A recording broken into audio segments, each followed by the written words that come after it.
la misma celda o del mismo andén. Con dos que alcancen el tope de la subasta, con dos que bailen sin casa en el mismo tren, con dos que resulten ser de la misma casta, solo con dos que entre tantos ecos se digan quién, con dos que se nos parezcan en la canasta, con dos que tengan el alma como de 100, con dos que se quieran bien, con dos que se quieran bien, con dos que se quieran basta.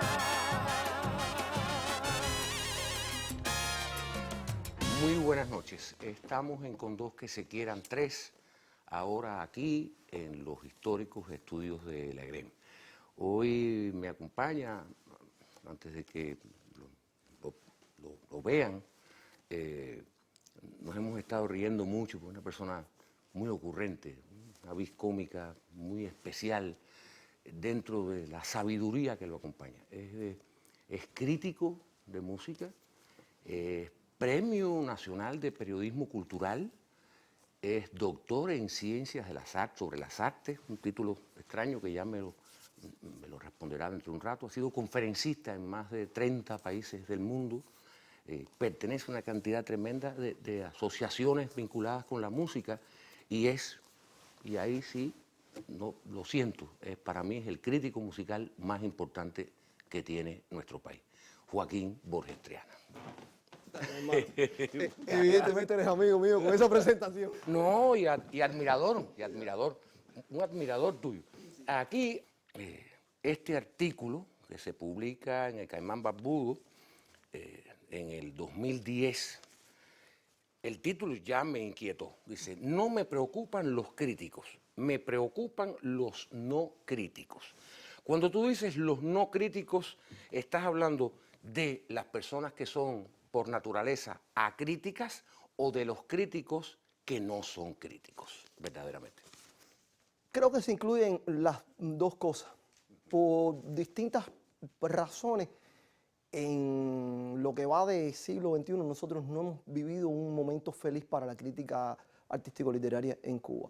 Por muchos problemas, eso ha faltado. Y yo creo que esa carencia se nota en el resultado, en el producto artístico que hoy se consume en todas las manifestaciones, no solo en la música, sino en sentido general en todo el arte que mayoritariamente circula en nuestro país. Ya. Bueno, pero también en esa entrevista termina con un bombazo, que es con una sentencia de Franz Zappa, nada más y nada menos, que dice, y tú suscribes, evidentemente, porque así termina, el periodismo musical consiste en gente que no sabe escribir, entrevistando a gente que no sabe hablar para gente que no sabe leer. Te buscaste problemas seguramente. Sí, por supuesto, a la gente no le chocaba un poco. Franz Zappa era un tipo, yo creo que fue uno de los grandes genios que ha tenido el siglo XX en materia de música. Recuerda que un proyecto que tuvo, The Mother of Invention. Y a mí me gustaba mucho el sentido transgresor, la ironía que él manejaba cuando concedía entrevistas, en sus declaraciones, en los textos de sus músicas. Y un poco eso tiene que ver conmigo. Yo soy, quienes me conocen, puedo ser muy irónico, muy mordaz en determinados momentos. A veces se me va la mano. Sí. Y entonces lo trato de, a veces me doy cuenta que, pero es deliciosa. La ironía bien utilizada es deliciosa, sobre todo cuando la usas con gente que a veces se lo merecen. Y entonces en ese sentido yo quise usarla un poco para hablar de esa situación y en ese sentido me asumí como mía la frase de Franz Zappa. De Franz Zappa. Y tú eres consciente de la importancia que tienen tus palabras, el resultado, lo que provocan, el impacto que tienen en las personas que te leen. Mira, yo con el tiempo he ido asumiendo eso, no tanto por mi labor, sino por la falta de gente que me acompañe en lo que estoy haciendo. Si yo añoro que hubiese un cuerpo de mayor cantidad de críticos, porque por ejemplo, muchas veces en los últimos tiempos, la única persona que hace una reseña de un disco o de un determinado concierto para la prensa en Cuba soy yo.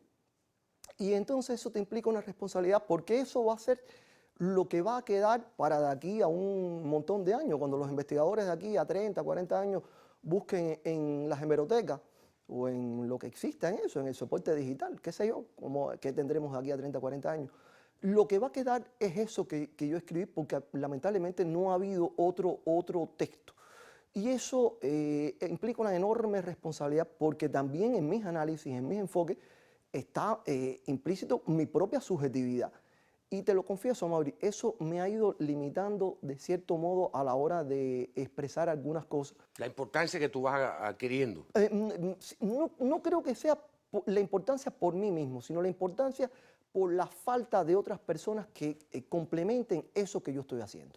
Que lo hagan también y que puedan tener un punto de vista a lo mejor diferente, discrepante, o a lo mejor igual al mío, pero que sea otro punto de vista, que no sea solo el mío el que vaya a perdurar en el tiempo. Eso es una responsabilidad grande que te reitero, no es por la capacidad mía, porque lo esté haciendo yo, sino por el hecho de que lo estoy haciendo lamentablemente en la mayoría de los casos solo. Bueno, yo leyendo, ya te digo, siempre te leo, y leo tu sección en Juventud Rebelde, en fin, estoy muy al tanto de lo que tú escribes, me interesa todo lo que tú escribes y me has iluminado a mí particularmente con respecto a cosas que yo a priori he desechado y de pronto tú has señalado determinados valores y yo he ido nuevamente a escuchar a ese cantor o a ese grupo de rock o lo que sea, que a lo mejor yo no lo había hecho demasiado. Y déjame aprovechar algo, porque esto no es para darnos caridad mutuamente, pero tú no sabes cómo tú me has iluminado a mí también. Cuando yo empecé de muchacho en la escuela donde yo estudiaba, y empecé a estudiar, había una asignatura, después tú vuelves a esto que me estabas comentando, pero había una asignatura que se llamaba terapia musical y yo empecé a estudiar guitarra. Y las primeras canciones que yo empecé a montar en mi vida fueron temas tuyos. Una que se llamaba Viva por siempre Puerto Rico y otra Viva Puerto Rico libre. Y se me quedaron dos frases de esas canciones. Una que decía, quien quiera miel, quien quiera miel ha de aguantar la picada mortal de la agresiva abeja. Y la otra, aquello de para una vida en rejas, siempre al final siempre habrá libertad o algo así. No, yo... Y eran canciones que me las tuve que aprender. Sí, bueno, porque era terapia. No, porque las tocábamos en el grupo. Era la época de la cosa esa, el tipo de música así. Claro, que era, sí, que era... Y mi gran momento así que yo dije, puedo tocar guitarra, fue cuando me aprendí quién sabe más, por la cantidad de acordes que tenía. Madre santa, madre mía, arqueología. Arqueología. Ahora, conocen esos temas ya tuyos. Tú sabes, yo quería volver a este tema porque ¿cómo tú mantienes la eticidad a la hora de hacer una crítica y a la misma vez no traicionarte tú mismo? Porque tú tienes que mantener cierta ética. Tampoco tú puedes decir, esto no sirve para nada, voten ese disco y lo que se gastaron no sirve. Pero a la misma vez a lo mejor lo que tú estás sintiendo es ganas de decir, ni lo escuchen. Yo creo que eso es un punto fundamental. Yo respeto a la gente que haga su trabajo desde cualquier tipo de enfoque al que en los medios de comunicación se proyecte, ya sea desde un pensamiento de izquierda o desde un pensamiento de derecha, siempre que tenga una actitud ética en lo que está escribiendo y cómo asume su vida. Si tú tienes ese equilibrio, para mí es totalmente respetable tu trabajo. Eso es un punto que hay que tenerlo en cuenta en todo momento y es un punto donde la mesura, y yo creo que también los años te van enseñando. En la primera etapa, cuando uno es joven, uno trata siempre de, a tono con esa edad, que es los 20 y tantos años, que trata de ser transgresor, irreverente. A veces eso se le va de la mano. Nunca olvido una crítica que yo hice cuando comenzaba a ejercer este tipo de oficio en Los que soñamos por la oreja, de aquella canción de ¿Quién se comió mi africana? De Silvio Rodríguez, por el 88, 89, y que hoy uno la escribiría así. Pero en ese momento era la época en que uno trata de empatar, y eso después tú lo vas cambiando en la medida que va pasando, porque para algo son los años, te van dando una dosis de experiencia. Y eso que tú dices se adquiere, ese equilibrio de quedar bien con uno mismo y además tener una actitud ética, se adquiere sobre todo con eso, con la experiencia, con tantos palos que te da la vida, como diría el poema. Tú has hecho radio, escribes mucho en la prensa, has hecho libros. ¿Por qué no televisión? Chicos, nunca me han convidado, nunca me han invitado a eso. Yo he trabajado en la radio, he sido conductor, he dirigido programas, he sido guionista, pero en realidad sobre todo me siento un hombre de la prensa escrita, ya sea la impresa o la digital. Nunca me ha pasado la idea de la televisión. Alguna vez, cuando estaba en la universidad, algún profesor, gente que me quería, incluso me dijo que la televisión no era un medio para una persona ciega, como yo. Incluso también me lo llegó a decir que para la radio. Yo, contradiciéndolo un poco, probé la radio y me fue bien. Pero en realidad nunca la televisión me ha invitado a ningún proyecto. Tampoco yo le he presentado nada al respecto. Nada a la televisión. Pero tú querías ser cibernético. Sí. Se ve que te asesoraste. Sí, bueno, tú sabes, yo tengo una, este programa tiene varias asesoras. Tiene fuentes de información. Sí, tiene varias asesoras. Una de ellas, por supuesto, una de tus mejores amigas, si no tu mejor amiga, Paquita Armas Fonseca. Y ella está muy entusiasmada con que yo te voy a entrevistar hoy. Está ahí en el televisor, ahí nerviosa mirándonos. ¿Por qué no pudiste ser cibernético si era lo primero que tú querías hacer? Yo quería estudiar, eso se llamaba SAT en esa época, en el 81, en Sistemas Automáticos de Dirección.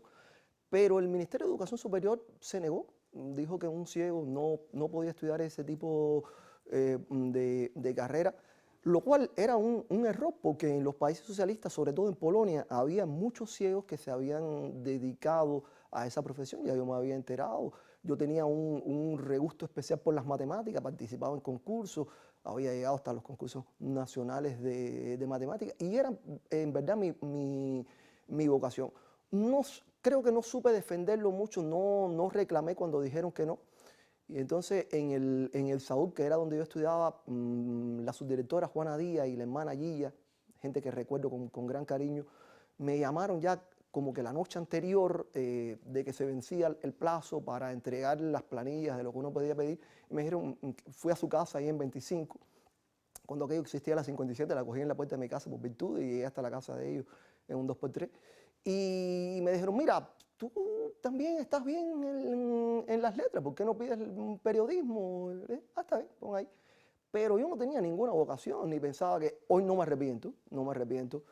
Creo que fue una carrera, ha sido una carrera que he disfrutado muchísimo. Pero realmente yo lo que quería estudiar era informática. Informática. Pero ese asunto de que te dijeran que no, al ciego no lo vamos a enseñar, también te pasó con el doctorado, ¿no? También. No, eso me ha pasado, mira, eso me viene pasando a mí, no es un problema mío, es un problema general, yo creo que tiene que ver con los problemas que yo siempre suelo hablar, que son la transformación, los cambios de mentalidad que la gente tiene que tener. La sociedad cubana ha hecho muchísimo por las personas como yo.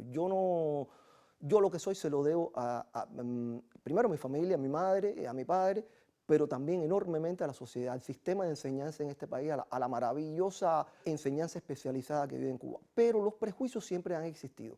Cuando yo terminé noveno grado, lo que querían era que yo estudiase encuadernación. Porque había un cambio de esos tantos que hay en los programas de matemática aquí en el país y decían que un ciego no podía estudiar el pre. Eso se reclamó y yo pude hacer el pre y no tuve ningún tipo de problema. Cuando estudié en la universidad, cuando me gradué de la universidad, me pasó algo por el estilo. Cuando me fueron a ubicar, me ubicaron en divulgación del Ministerio de Cultura y dijeron, no, un ciego, aquí no. Ese ministerio que después con el que tanto he trabajado y que incluso me ha dado hasta un premio.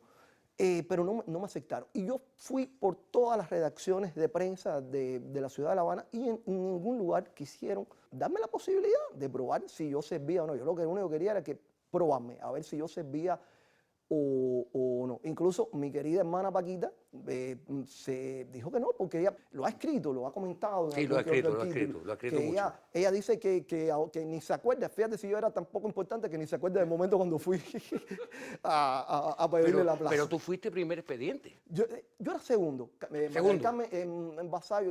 Yo fui primer expediente de investigaciones científicas, pero el primer expediente en mi relación fue María del Carmen Vasallo, una excelente periodista y gran amiga. Pero nada, fue normal. Fue Félix Sautier, el loco Sautier, el que me dio la posibilidad de trabajar en la editorial José Martí, en algo que a mí no me gustaba mucho, que era redactor editorial, pero fue un trabajo intelectual. Y después Ángel Tomás fue el que me abrió las puertas de Juventud Rebelde para poder demostrar que yo podía ser periodista. Él me dio la posibilidad de comenzar, les dijo, mira, si funcionas bien, si no funciona, te vas echando. Ángel Tomás es así. Para mí él es, por eso yo siempre digo que es mi gran maestro en el mundo. Sí, porque la columna la empezaste en el 88. En el 88. O sea, tiene 30 años en el 2018. Sí, los que soñamos por la oreja, para los que les gusta leer el periódico, no se pierdan eso. Exactamente. Y eso mismo me pasó. Después, gracias a esta columna, pude entrar a trabajar en Alma Mater. Y después, cuando en la Facultad de Comunicación abrieron la maestría en comunicación, también dijeron que yo no tenía condiciones. Me dijeron que no. Cosas que al final se los agradezco porque me permitió orientarme por el mundo de la sociología, por el mundo de las artes y tener una perspectiva más transdisciplinaria hoy en lo que hago, porque mezclo elementos de periodismo, de comunicación, de sociología y de arte. Y eso al final, yo no lo hice con esa intención, pero me ha permitido también tener una de mis grandes obsesiones, que es la de poder recorrer el mundo. Yo habría sido piloto si hubiera sido vidente, creo, porque a mí me encanta viajar. Lo digo así, a plenito, porque es como tú aprendes a conocer el mundo y además como aprendes a querer más lo que tienes. No, y además tú has dado conferencias en universidades de muchos sitios. Sí, he tenido la suerte esa. De repente, cuando tú entras en un terreno en el cual hay poca gente que se dedican a eso, es lo que dicen los economistas, cubrir un nicho de mercado. Yo cubrí un nicho de mercado porque me acerqué a la música no desde la perspectiva tradicional, que es la musicológica, desde el análisis puramente técnico, sino desde la perspectiva de estudiar música en relación con sociedad, con la sociedad, con su contexto, y estudiando esos procesos que explican por qué se dan determinados fenómenos en lo musical. Y eso trabajando áreas que no son de las convencionales en la música cubana, sino el mundo de los cantautores, de la trova, el mundo del rock, del metal, el mundo del jazz, el mundo del hip hop.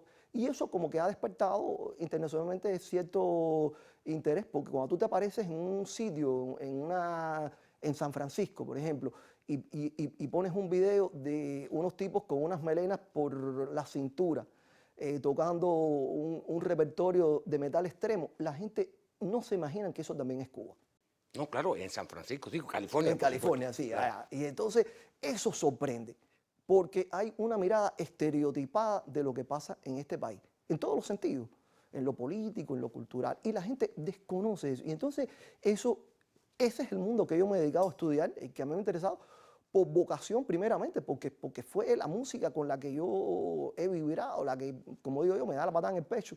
Y entonces eso ha llamado muchísimo la atención y de algún modo me ha dado esa posibilidad de poder recorrerme un poquito el mundo. Sí, ya has dicho que te gusta viajar, pero tú eres de los que opinas que qué bueno ir, pero qué lindo regresar. Sí, por supuesto, totalmente. Qué lindo el regreso.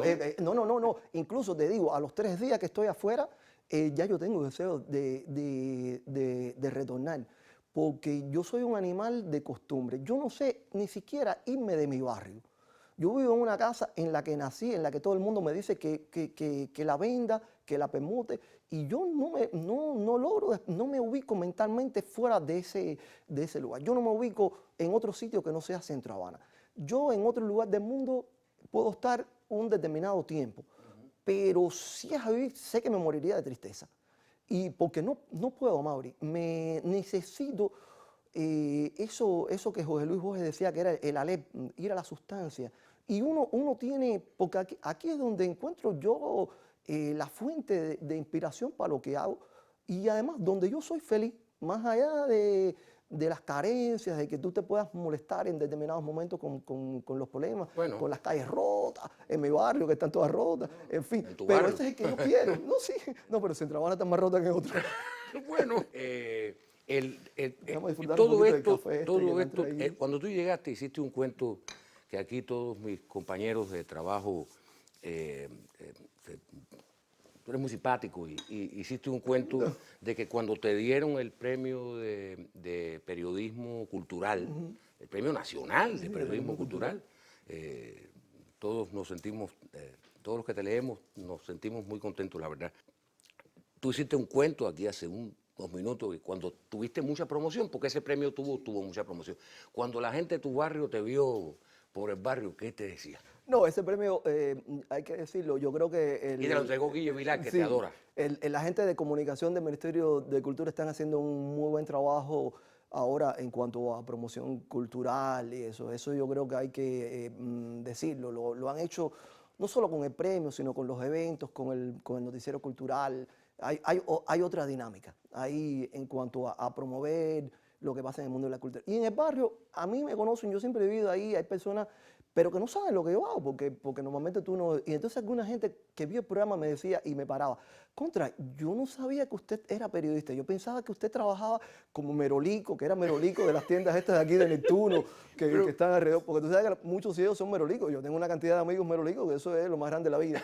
Y entonces, muy buenos amigos míos, Sí, claro. con los que me encanta cuando me invitan a tomar cerveza, sobre todo. Y entonces la gente se creía que yo era merolico y me decían, no, yo no sabía que usted era periodista, yo pensé que era merolico también. Y yo, no tengo la dicha de ser merolico. Pues el merolico se gana mucho más dinero que como Sí, periodista. gana mucho más dinero que como periodista, sí, me Sí, por imagino. supuesto. Aunque bueno, tú escribes muchísimo, habría que ponernos a sumar. No, pero jamás, te lo puedo asegurar. Acuérdate que yo escribo por los medios del Estado. Sí, pero tú no vas a querer ser merolico de todas maneras. Digo, no tiene nada de malo. No voy a tiene nada de malo, demeritar. a mí muchas veces me trataron de convencer de eso en los 90 cuando se puso la cosa más complicada, pero yo no lo quise. Y al final la vida me dio la razón. Gracias a ganar un poco menos, he podido un poco recorrer el mundo y con la carrera. Y hacer lo que me gusta, compadre, que es escribir y hablar y conversar de música, que eso es lo más grande que uno puede tener cuando uno vive, aunque sea de forma no muy holgada, pero vive de lo que uno hace. Y yo en ese sentido soy un tipo extremadamente feliz. Las compañías, Joaquín, las compañías discográficas cubanas te surten de la producción que ellas tienen. O sea, o tú tienes que estar prácticamente detrás de tus amigos músicos para que te consigan sus materiales. Amaury, eso es un tema súper complicado. Bueno, Una qué bueno. vez, en una discográfica, la persona que atendía eso llegó a decirme, mira, los discos de regalía, los de cortesía, son para las personalidades y usted no está en el listado de personalidad. No, es que yo no soy personalidad, yo soy persona, mi hermano. Qué vergüenza me da. Y yo creo que nosotros, hay algunas algunas que otras que sí lo hacen, pero no todas. Hay que decirlo así. Y se torna muy difícil a veces acceder al material de la producción de los músicos en Cuba. Incluso a mí a veces me es mucho más fácil acceder a lo que están haciendo los músicos cubanos que andan regados por los 4 puntos cardinales del planeta, porque esa gente, como yo escribo sobre ello, como que es una de mis líneas de investigación es esa, justa lo de la música ¿Qué hacen los músicos cubanos fuera de fuera de Cuba. Esa gente le interesa pasarme su material. Y entonces, a veces me es mucho más fácil acceder a eso que acceder a los discos de aquí de las discos. Yo hace años que, por ejemplo, no tengo discos tuyos ninguno. Sí, bueno, ni yo tampoco. Culpa tuya, no, también. Fíjate que una Bueno, de las exageres, que a ti te preguntas dan que yo al menos tenía... 10. No, estás loco, muchacho. Mira, tú seguramente has oído decir a muchos músicos que ahora sacaron el disco, te dan el disco quemado, porque el disco en físico puede ser que lo terminen fabricando dentro de 4 o 5 años después. Pues sí, o sea, ¿qué tú piensas de eso? Que no, me parece una locura invertir un dinero en hacer una producción y que se demore tantos años, que salga absolutamente desfasado, cuando ya no le interesa ni al propio músico. Una su propia material. música. Mira, yo creo que nosotros no hemos logrado establecer en el país una verdadera política en relación con la música. Lamentablemente es triste y hay que decirlo así, aunque le pueda doler a determinadas personas. Primero, no hemos desarrollado una elemental industria de la música. Eso tiene muchos factores y tiene que ver también con la cuestión económica, con la pirámide social invertida, con que los cubanos participamos en el mundo musical en la oferta, pero no en la demanda, con el hecho de que el disco en Cuba no se trata igual que, por ejemplo, el libro. La política estatal en relación con el libro, que es totalmente subvencionado, que tiene otro tratamiento por parte de las instituciones, no es la que funciona con el disco. El disco yo siento que se le ve como si fuese no tanto un producto artístico, un producto de cultura, sino como un producto más, un producto mercantil más. Y el cubano promedio no compra discos, por las razones que todos sabemos, a las que se unen ahora los cambios tecnológicos. Y es totalmente un disparate que un disco que tú lo hiciste en el 2013 llegue a circular desde el punto de vista ese de las tiradas, que llegue a Cuba 5 años después. Por eso yo, entre otras cosas, en un momento determinado me separé del Cubadisco. No seguí trabajando en el Cubadisco porque me parecía que no era honesto del todo, que esos discos que participan en ese certamen, que es un importantísimo evento que ayuda a jerarquizar, a establecer quién es quién dentro del mundo de la música, pero son discos que no existen como tales. Incluso hace un tiempo yo hablaba con alguien de la NARAS, de la Academia Norteamericana, y discutíamos sobre el tema de los discos cubanos para los premios Grammy. Y él me decía, mira Joaquín, el problema es que los discos para el premio Grammy tienen que llegarme a nosotros justamente con un año, como tú sabes, con un año.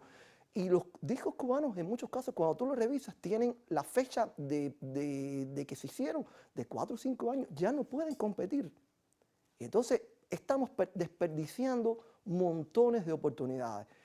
Un día sacaba la cuenta con la cantidad de turistas que ahora estamos teniendo en Cuba. Si cada turista en Cuba se llevase un solo disco, venderíamos más de 4, un solo ejemplar, un solo disquito, más de 4 millones, casi 5 millones de copias de discos. Y eso no pasa. Y yo creo que ahí estamos desperdiciando una industria que es arte, pero que también es industria y que podría contribuir muchísimo a la economía de este país. No, y sobre todo con lo que cuesta hacer los discos. Exactamente. O sea, porque cuesta dinero. Cuesta dinero. Cuesta dinero fabricarlos. Pero todo esto que la gente está viendo y seguramente está en su casa, yo casi lo pudiera asegurar, fascinado de tu... tiene que ver con Elga, con tu mamá. Tu mamá, Sí, sí. Tu mamá ha sido el motor de tu vida. Mi madre ya no está. Murió el 13 de marzo del 2017, pero yo siempre he pensado que en la crianza de una persona que tiene una determinada discapacidad es fundamental, más allá del apoyo que tú tengas por parte de las escuelas, de las instituciones, del Estado, como lo tenemos en Cuba, es decisivo el apoyo de los padres. Y en este caso, para mí fue fundamental el apoyo de mi madre. Mi padre también me ayudaba, pero mi papá tenía la vocación a ser más sobreprotector. Y mi mamá no. Mi mamá era fue una persona que supo hablarme, explicarme desde temprano el mundo de la ceguera, que me crió a mí y a mi hermano al mismo plano, sin ningún tipo de consideración especial hacia mí por ser ciego, y que me decía, cuando por ejemplo yo tenía, como me ha pasado, caídas literales en algo en la calle, lo importante no es que te caigas, sino que uno se levante. Mi madre fue una mujer que por ejemplo tuvo un cáncer y los médicos llegaron a vaticinarle que solo iba a vivir 6 meses, y ella dijo, yo no me puedo morir porque yo tengo que criar a mis 2 hijos. Éramos niños chiquitos. Y mami no se murió. Ese cáncer se lo operaron y resolvió y tuvo una vida larga, y tuvo una vida larga, murió de 90 años, ¿no? Y murió tranquila, con la muerte que yo deseo para mis seres queridos, para mí mismo. Pasó del sueño a la muerte con mi mano entre sus manos. Y fue decisiva. Y yo no soy creyente, yo no creo que las personas van a otro sitio, pero de algún modo yo sé que mi madre me está acompañando y que ella es muy feliz, incluso más que yo, con esto de que esté saliendo en la televisión, porque a mí, tú sabes, tú sabes que tuviste que convencerme un poco para Sí, venir al programa, porque yo no soy muy amante de... No quería. Por ejemplo, el programa que tú hiciste con Tomasita, Con Tomasita. o el programa con Eduardo, en el que hablaban de la escuela, porque los padres de Eduardo Ramos trabajaron ahí en la escuela esa querida para mí. Eduardo y Nina trabajaron como personal ahí en la escuela donde nos formamos nosotros. ¿Cómo tú recuerdas la escuela Saber Santa María? ¿Cómo tú Eso recuerdas? es una de las cosas más lindas que yo he tenido en mi vida. Eso es una escuela espectacular, en 41-82, una escuela en la que yo recuerdo con mucho cariño a todas mis profesoras ahí, a Mérida, a Santos, Delfina, a Bárbara, Aprende, a la difunta Sobello, gente que me ayudó a formar. En la escuela de ciegos, en esos años, había un programa que era muy integral, porque además de las clases te daban esta cosa de terapia musical. Gracias a eso yo cogí la pasión por el mundo de la música. Recuerdo que el primer concierto de rock que yo vi en mi vida fue con Los Signos, que lo llevaron ahí. Bustillo tocaba, y yo siempre hablo con Bustillo. Sí, después estuvo en Síntesis. Que estuvo en Síntesis, que trabaja con Pedro Romero. Con Pedro Romero. Y a mí aquello me voló la cabeza. Fíjate si la escuela era importante, pero la escuela también te enseñaba a ser independiente, por ejemplo, la práctica de deporte, judo, natación, atletismo, cosas que te ayudaban a tener confianza en uno mismo y una manera de proyectarte la vida mucho más segura, porque si tú dominas técnicas de defensa, te puedes sentir mucho más confiado a la hora de tener, si en un momento determinado tienes un problema en la calle. Y eso, lamentablemente, con los años se ha perdido. Yo creo que esas cosas en la enseñanza hoy, en la escuela especial para ciegos, ya no se imparten como en aquellos años por muchos problemas. Pero yo la escuela la recuerdo con un gran cariño. Tenía unos muros enormes que yo brincaba para irme a almorzar a Tropicana, me fugaba, porque no me gustaba el almuerzo, y me iba rumbo a Tropicana, que había una cosa maravillosa, por menos de $1, tú tomabas una malta, comías una pizza, aquello era una barbaridad. Una maravillosa barbaridad, ¿no? Sí. Aquí tú hablaste de esa ausencia, hablaste de la ausencia con respecto a los músicos que se van, hablaste de la ausencia también de cómo la escuela, como aquel proyecto mágico donde tú te formaste. Y aquí yo estoy leyendo en un artículo tuyo que se llama Las palabras en su salsa o discrepancia con amor. Hay una parte que tú dices: soy de las personas que se aferra a la utopía de querer tener a todos los amores reunidos a mi alrededor, cuando a fin de cuentas no queda otro remedio que percatarse de cómo ha crecido la ausencia. ¿Cómo ha crecido la ausencia? Es la pregunta. Sí. No, de una manera enorme. Por las circunstancias de la época, del tiempo que nos tocó vivir, todos hemos sido testigos de las despedidas. Hemos participado en las despedidas. Tú lo sabes, por tus hijos, por muchos amigos, por amigos en común que tú y yo tenemos. Yo lo sé también igual por mi familia, por mis amigos. Eso de un modo u otro nos ha marcado. Que no están de forma relativa, porque de repente cuando nos encontramos, y yo tengo la suerte de encontrármelo igual que te pasa a ti, nos los reencontramos con ellos por ahí, y nos sentamos, nos damos un abrazo y todo parece que fue como si no hubiera pasado el tiempo. Pero es una realidad que nos toca y que nos marca a todos de una manera u otra, y que hay que asimilarla, porque en determinados momentos la nostalgia también por toda esa gente nos puede hacer un poco de daño. Y yo creo que no hay que aferrarse tampoco a la nostalgia, sino saber que es el signo de nuestro tiempo, y que tristemente también otros de los muchos seres queridos esos que nos rodean seguirán partiendo también, y uno los tendrá que seguir despidiendo. Y yo creo que lo fundamental es que cada quien sea feliz, que la gente sea feliz, porque además yo siempre pienso que hay que tener esa libertad, y que cada quien sea feliz a su forma, a su manera, en el sitio en que esté, porque además siempre vamos a ser felices menos de lo que queremos y más de lo que podemos. Por lo menos mi filosofía. Tú me hablas de que todo el mundo tiene derecho a ser feliz, está clarísimo. Pero todo el mundo tiene derecho a ser feliz a costa de la infelicidad de otros? No, por supuesto que no. Ahí está el Porque ahí respeto está al el derecho asunto del ajeno. abandono, ahí está el asunto del abandono. O sea, Claro. tú te vas porque tú quieres ser feliz. Yo debo apoyar tu decisión y tú debías apoyar la mía de quedarme. Claro. Pero el quedarme sin ti me lastima. Claro, eso es un tema bien complejo y depende de la decisión personal de cada quien. Eso yo lo he vivido con parte de mi familia que está dispersa hoy por distintos puntos de la geografía internacional.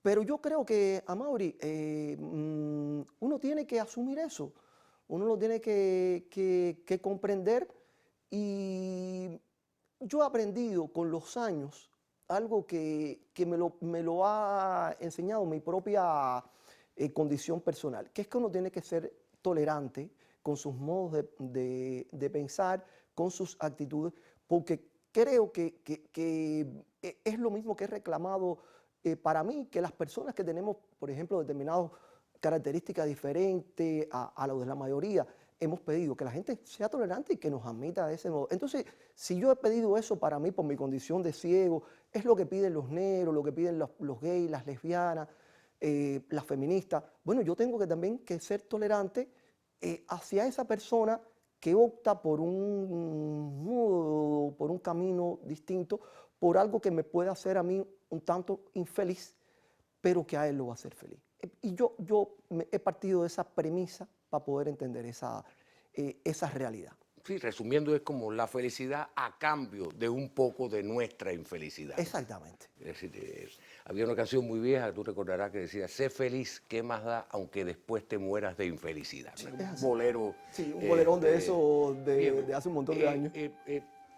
Yo, Joaquín, tú sabes que me encantaría, lo hacemos por teléfono con mucha frecuencia, hablamos mucho por teléfono y estamos a veces 2 y 3 horas hablando por teléfono, pero los programas tienen un tiempo.